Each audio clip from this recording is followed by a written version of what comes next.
The U.S. will take over the Gaza Strip. We will never give up our land in Gaza.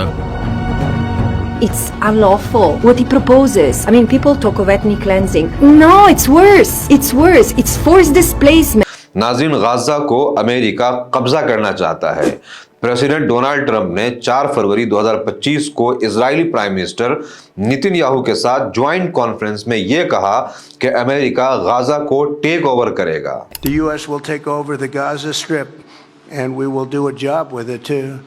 We'll own it and be responsible for dismantling all of the dangerous unexploded bombs and other weapons on the site. Gaza की पूरी आबादी को Egypt, Jordan में relocate करके shift करके Gaza को redevelop किया जाएगा।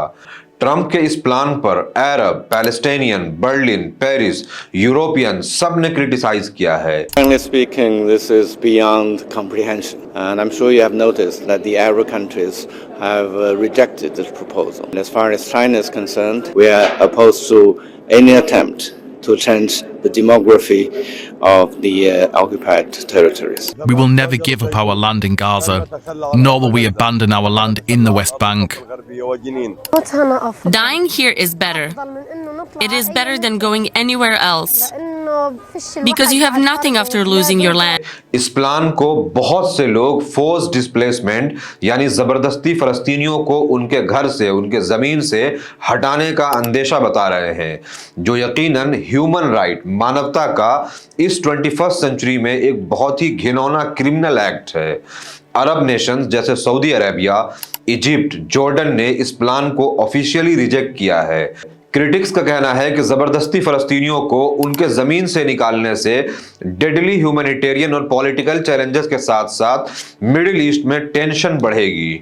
In the search for solutions, we must not make the problem worse. It is vital to stay true to the bedrock of international law. It is essential to avoid any form of ethnic cleansing. Trump के इस proposal से खुद उनके political base में, उनके party में division है।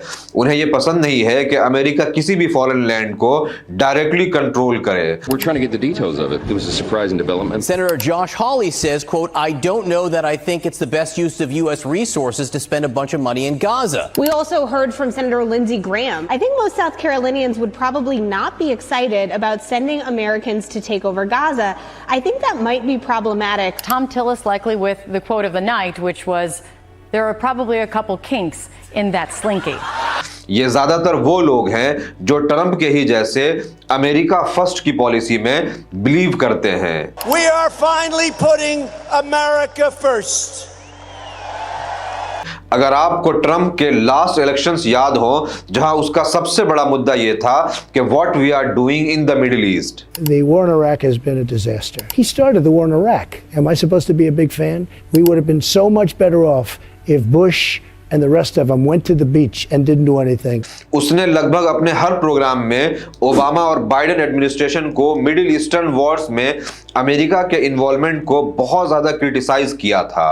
फिर ट्रंप का दूसरा बड़ा मुद्दा था दूसरे कंट्रीज के नेशन बिल्डिंग को अपोज करना।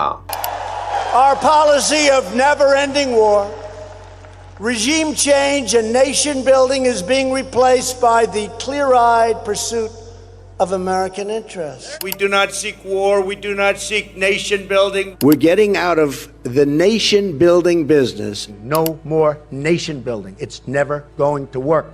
We must abandon the failed policy of nation building. We are not nation building again. We're not nation building. We're going to end the era of nation building, a disastrous concept, a disastrous era. What are we doing? What are we doing? We're nation building. Why are we nation building over there? We want a nation build over here. We've tried the nation building. Doesn't work. Not going to work. Never going to work.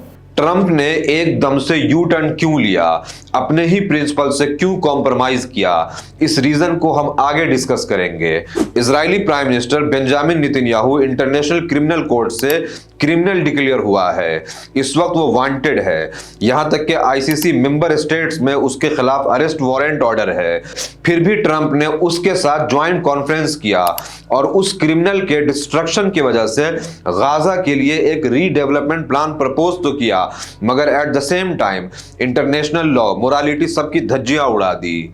इस plan को propose करते हुए Trump ने कहा है कि हम Gaza को रीबिल्ड करेंगे, जिससे गाजा जॉब्स और टूरिज्म का सेंटर बनेगा। हम गाजा को मिडिल ईस्ट का रिवियरा बनाएंगे। I do see a long-term ownership position, and I see it bringing great stability to that part of the Middle East and maybe the entire Middle East. इसके अलावा Trump ने अपने social media platform से कहा है कि Gaza को पूरी दुनिया में सबसे ज्यादा डेवलप करेंगे, जिसमें दुनिया की अलग अलग कंपनीज कंट्रीब्यूट करेगी। दूसरे साइड अंधा चाहे दोनों आग, नेतन्याहू और इजराइल ने ट्रंप के इस प्लान को खूब अप्रिशिएट किया है। You see things others refuse to see. You say things others refuse to say. And after the jaws drop, people scratch their heads and they say, you know, he's right. Israel में भी कई government leaders, national security minister Itamar Ben Gvir इस proposal को celebrate कर रहे हैं। वहीं दूसरी तरफ जब पूरे अरब वर्ल्ड से एकदम क्लियर रिजेक्शन मिला है, तो ट्रंप एडमिनिस्ट्रेशन अब इसको कवर अप करने की कोशिश कर रही है।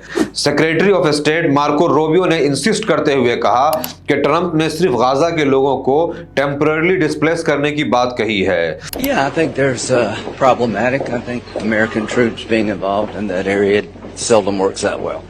Oh, it's ridiculous. वहीं White House press secretary Caroline Leavitt ने क्लैरिफाई किया कि ट्रंप एडमिनिस्ट्रेशन सिर्फ इजिप्ट और जॉर्डन और बाकी दूसरे पड़ोसी कंट्रीज से टेम्पररी हेल्प चाहता है, जिससे गाजा को फिर से रीबिल्ड किया जा सके। Particularly Egypt and Jordan to accept Palestinian refugees temporarily so that we can rebuild their home. ये सब बहुत ही अहमकाना है, क्योंकि आप ही किसी शहर के टोटल डिस्ट्रक्शन को फंड करें, फिर आप ही उसको रीबिल्ड करें। अगर कुछ करना ही है तो इंटरनेशनल क्रिमिनल कोर्ट से डिक्लेयर्ड वॉर क्रिमिनल नेतन्याहू को फांसी पर लटकाए।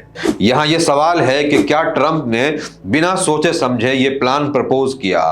अगर इस सवाल पर गौर करें तो आपको इसके पीछे ग्रेटर इजराइल का आइडिया नजर आएगा। अगर आपको याद हो, ट्रंप के ही जमाने में 2020 में नेतन्याहू का इजराइल एनेक्सेशन का प्लान था, जिसमें वो फलस्तीन के मगरबी किनारे यानी वेस्ट बैंक को कब्जा करना चाहते थे, मगर इजराइल के इंटरनल अनरेस्ट की वजह से उस एनेक्सेशन के प्लान को नेतन्याहू को पोस्टपोन करना पड़ा था। तब ट्रंप प्रेसिडेंट थे। फिर अभी इजराइल को अमेरिका ने अनकंडीशनली फुल्ली सपोर्ट दिया कि तुम हमास को खत्म कर दो, इरेडिकेट कर दो। 16 महीने डेडली वॉर हुआ, मगर इजराइल हार गया और इन्हें समझ में आ गया कि ये मुसलमानों को डायरेक्ट जंग में नहीं हरा पाएंगे। इसीलिए बोस्निया के जैसे सेरेब्रेनिसा में वहां के अवाम को डीमिलिटराइज करके फिर उनका कत्लेआम किया गया, वैसे ही यहां गाजा को ये ऐसे ही प्लान से डीमिलिटराइज करना चाहते हैं, जिससे जंग हारने के बाद भी ये धोखा और दजल से गाजा को कब्जा कर सके। ट्रंप के इस प्लान में एक और पॉसिबल रिलीजियस एंगल है, और वो है अमेरिकन एवेंजेलिकल क्रिश्चियंस। अमेरिका में ये रिलीजियस क्रिश्चियन लॉबी बहुत स्ट्रांग है। उन्होंने ही रेड हाइफर लाल गाय के मामले में इजराइल की मदद की थी। ये एवेंजेलिकल क्रिश्चियंस बाइबल के अकॉर्डिंग अपने मसीहा के आने का वेट कर रहे हैं, जिन्हें हम हजरत ईसा अलैहिस्सलाम कहते हैं। इनके बिलीफ के अकॉर्डिंग मसीहा तभी आएगा जब ग्रेटर इजराइल बन जाएगा। इसके अलावा एक इकोनॉमिकल रीजन भी हो सकता है, और वो ये है कि ट्रंप खुद, उसके दामाद जेरेड कुशनर और भी उसके कई सारे डोनर्स जैसे स्टीव विटकोव, ये सारे बड़े बड़े रियल एस्टेट डेवलपर्स हैं जो गाजा रीबिल्डिंग के नाम पर खूब सारा पैसा बनाएंगे। साथ ही अमेरिकन वहां जाकर के जॉब और बिजनेस भी कर पाएंगे। तो ये सारे रिलीजियस और इकोनॉमिक रीजंस के बाद अब आप देखें कि ट्रंप के इस प्लान से अरब वर्ल्ड में क्या हो सकता है। सऊदी अरेबिया की फॉरेन मिनिस्ट्री ने यह स्टेटमेंट दिया है कि सऊदी इजराइल से तब तक नॉर्मलाइजेशन नहीं करेगा जब तक फलस्तीन को एक इंडिपेंडेंट स्टेट नहीं बनाया जाएगा। वहीं अगर आप देखें तो ट्रंप ने कहा था कि हम गाजा को मिडिल ईस्ट का रिवियरा बनाएंगे।